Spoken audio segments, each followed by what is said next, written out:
All right, let's talk about ads formats in 2020.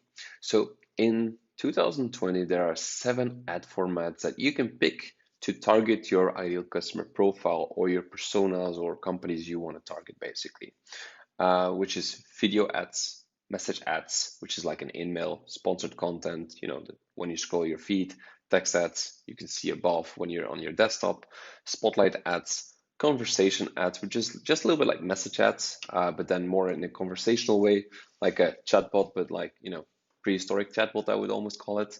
And then the carousel ads, which is, a carousel of ads that you show. And what I really want to do here is break down every single ad format so that at least on a high level view, you have a view of how to use them, what to use them for, what to not use them for, what are things that you need to think about when you are going to set these things up, and really deep dive into every single aspect to figure out, okay, I have a campaign, which ad format do I choose in order to run my campaigns? So the first one I want to discuss, just gonna click that button, there we go, is a sponsored content. The reason why I start with sponsored content is because if you look at it from not a brand awareness phase, because this is not a brand awareness course, it's a performance course.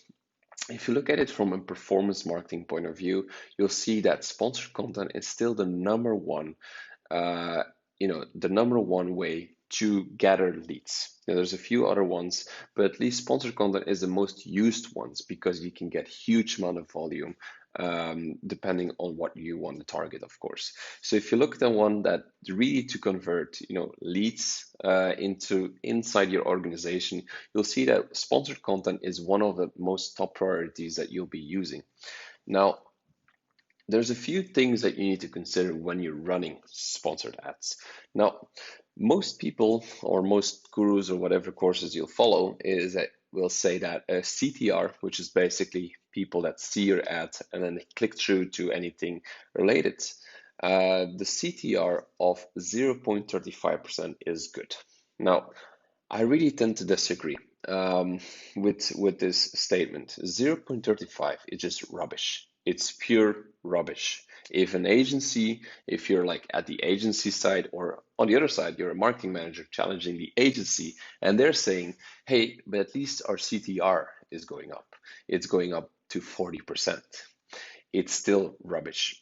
Sorry for my, English, but I've seen so many frustrated things in my life about that agencies trying to explain that a good CTR is 0.35. It's just rubbish. If you're not hitting at least 1%, just kill it. Your goal to really have a good CTR, and it doesn't mean that you're going to get tons of leads, but at least it gives you an indication of that what people are seeing is actually interesting enough for people to click through. So your optimal goal for sponsored content specifically is to get to a 1% benchmark. Or a rule at HubTrust, or even for me when running ads, is really if it's above 1%, we try to optimize. If it's below 1%, we try to optimize or even change everything. And if anything under 0.35, we just kill it. It's not worth it. It's just rubbish. We try again with a different audience, different messaging, different content, but it's just rubbish. So the rule is very simple. Under 0.35, we just kill it. Between 0.35 and 1%, we try to still optimize. We give it a chance. We see if anything pops up. And everything above 1%, we try to optimize and scale at the same time, because at 1%, that's where your sweet spot is going to lie, depending, of course, depending on what you're going to show them. Don't try to go all crazy, but the 1% benchmark is something you have to go forward with. Now, of course, benchmarks, I see there's a lot of questions around, okay, like what's a benchmark for XYZ? What's a CPC benchmark? What is the CTR benchmark? Now, what you try to keep in mind that there's a few benchmarks out there. I'll be sharing them. There's a great blog called adstage.io. They have software to optimize LinkedIn ads, and in there they have a bunch of data that I can share with you, and I'll be sharing this within the course. But what I always say is that benchmark depends on the objective. And you have to keep this in mind because they might have the data about the benchmarks, But depending on how you uh, put your campaign live, it will optimize for certain metrics. Now, I'll give you an example. If people take, or if you are going to set up a campaign and your goal is really just website traffic, the goal is really to get people to your website. That's your only goal. Now, of course, your CTR is going to be way higher because LinkedIn is going to show it to people that are more likely to click. Now, that does mean that because your CTR is going up, and you're getting more traffic, that you're actually going to make more sales or leads coming into your funnel. Because LinkedIn, just as Facebook or any other social platform, knows exactly very well who's clicking and who's buying and who's converting. So that is why you have different targeting options. Now, if you take, for example, lead generation or you want a website conversions, they're going to show it to people that are more likely to convert on your website, but maybe your CTR is going to be lower. So keep in mind that if you're reading benchmarks, I always try to say, really try to make benchmarks for yourself and what makes sense for your business, because benchmarks are not really optimized in the objectives that people are setting up. They just see what is, they just see what is coming in through the data they're pulling, but they don't really see what the objective is. So keep, take it always the benchmarks, keep it with a little bit of grain of salt, works what you, for the benchmarks we use, of course, is 0.35 is kill, 0 to 35 between 1. Try to optimize anything more than 1%, try to scale and optimize and really put some more budget behind it if it makes sense for you. Now, a few other things that you need to take into consideration. So write ad headlines that are under 150 characters. Just try to keep it at a minimum, I would say, because anything else people don't read and it might not be worth it. An image size 1200, but you can read, of course. But one important thing that you have to keep in mind, and I made this mistake a lot when I was starting out, is that if you change the URL, and you'll see here, so I'm just gonna draw, I know how to draw here, it's gonna be green. There we go, beautiful. Just gonna click done. So on this part, red, I'm gonna pick a red one.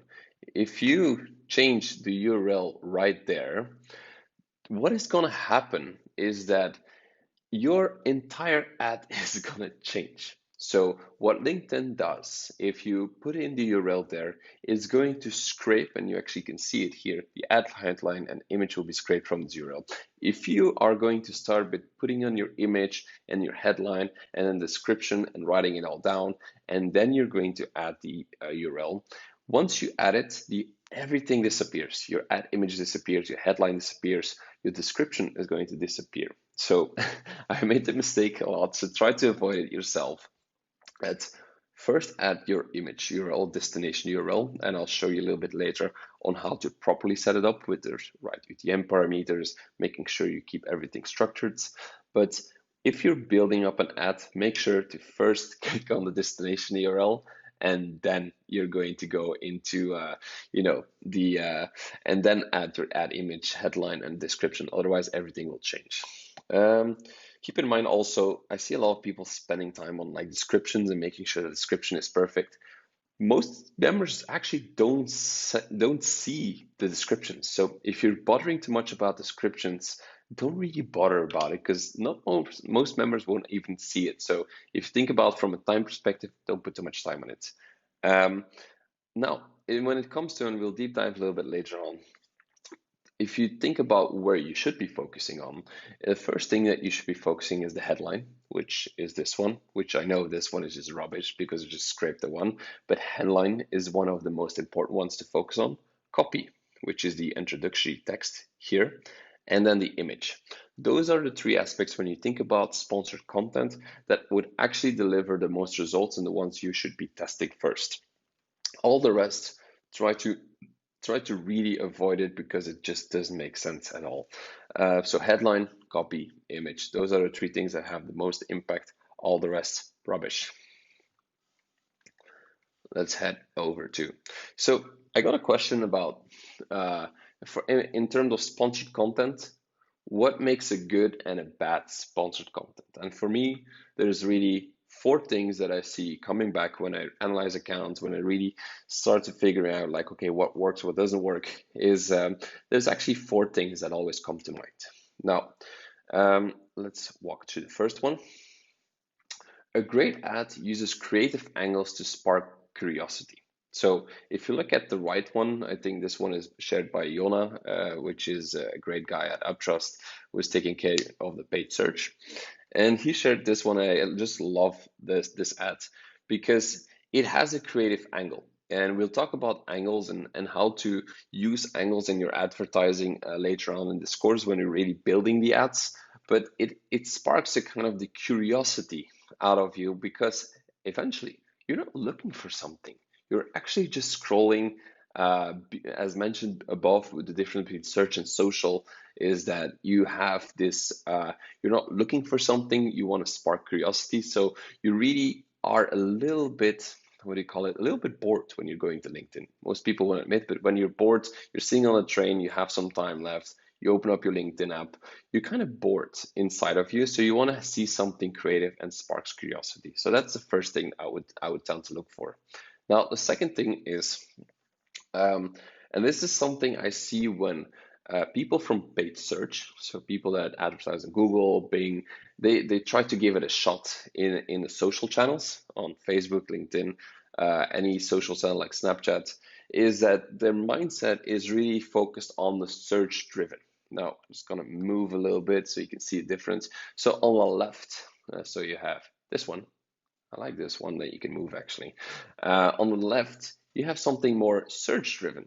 So you can see the difference in the headline, for example. So right here, hey, actually, I can draw on this. So much fun. There we go. Not a great writing or skills there, but anyways, it will disappear. So there you can see that the advertising is really focused on, are you looking for the best LinkedIn course ever treated, like this one?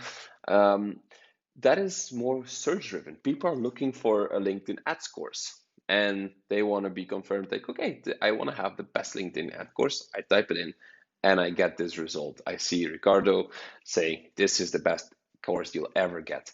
But it's search driven.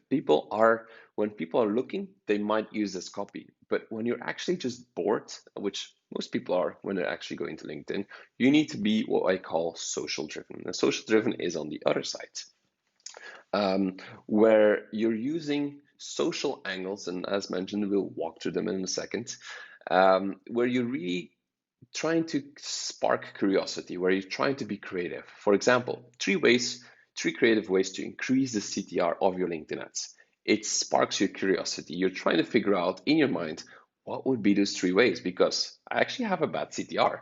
I actually don't know. For another one would be, what is a great benchmark for CTR on LinkedIn ads?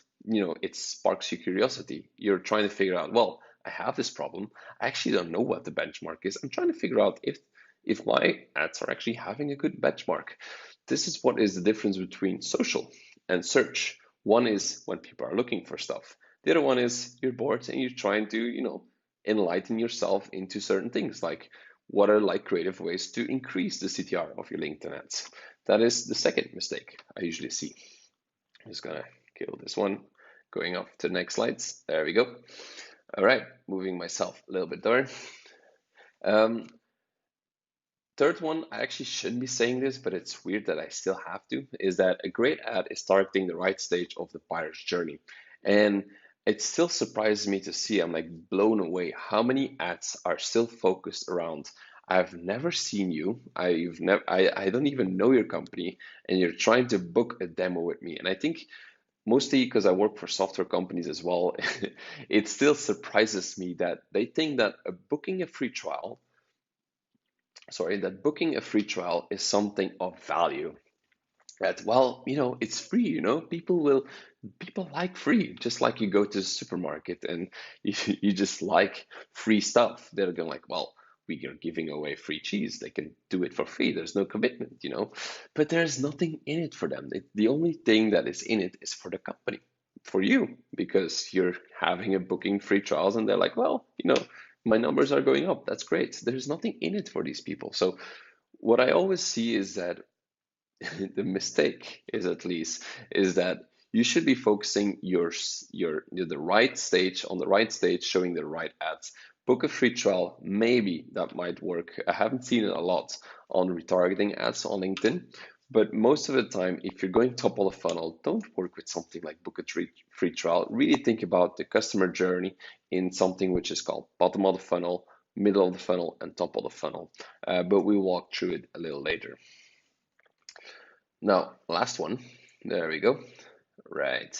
So what I like to always test, and I understand for some companies, I've had a lot of discussions around this, that it might not be really, it might be a little bit weird for them. But for me, a great ad is mostly not seen as an advertising, but something that blends into the platform. Now, let me explain that. Now, if you think about, running social ads, what most creative people, I would say, they'll think about, well, if you run ads, of course, our brand needs to be there, right? It needs to be branded with our logo, it needs to be branded with our pictures and colors and all that, fun stuff, which I understand from a branding perspective, it makes sense. You want to have those colors coming back, the logo coming back, and when people eventually want ready to buy, they'll go to the website and figure it out. Yes, I understand that. But if you are willing and open to it, what we mostly do is actually run an A/B test with something that the company has created, or we create something that is, more of something that is really, within the logo and the, like on the right, you can really see the global payroll RFP template. It's really in the brand basically. And on the left side, this is actually a guy I just got from Pexels.com, like a free picture website, which you can use in your advertising. And this one, actually, this guy is out competing branded campaigns, which is like super nicely designed by designers and all that fun stuff. This guy is actually out competing that amount of work. So in 2 seconds, an ad, so something I've set up in 2 seconds, is out competing this ad, which people have spent money and time and design on, which is something interesting and an insight that I want you to run while we're doing the campaigning later on. Together is something I want you to test together with me, because I've seen so many cases where a free stock picture is actually outcompeting a beautiful design picture. So take this into consideration, that if you want to run an A/B test, this is one of the most fun ones to keep in mind, and it's not always the branded campaigns that work the best. To give you an example, when I was running, this is also on another channel on Facebook, I had this discussion with a creative manager, and he had built his beautiful assets about the books and the creatives and all, the fun stuff, I would say. And I said, look, that's nice. I really had to convince them a very long time. It's like, that's nice that you've created those assets. Let's do an A/B test. You use your assets. I'm going to just create just a bunch of assets on my own. I'm going to find some stock pictures, create something on my own. It's not going to be beautiful, but let's put them together. Same audience, same targeting, but different assets. And after 1 week, we had to conclude that actually the assets that they created internally were beautiful, but were not converting. And the ones that I created in a week, which didn't spend a lot of time, just like these guys' pictures, were actually out competing the branded campaigns. So make sure that if you're running campaigns, I understand that sometimes when you work in bigger companies and you have brand managers, all that stuff, that it's a little bit hard to do. But if you get the chance, really go for an A/B test, branded versus non-branded. All right, these are the 4 things, and I'm looking forward to share some more insight about the next courses or the next, targeting possibilities, basically. See you there.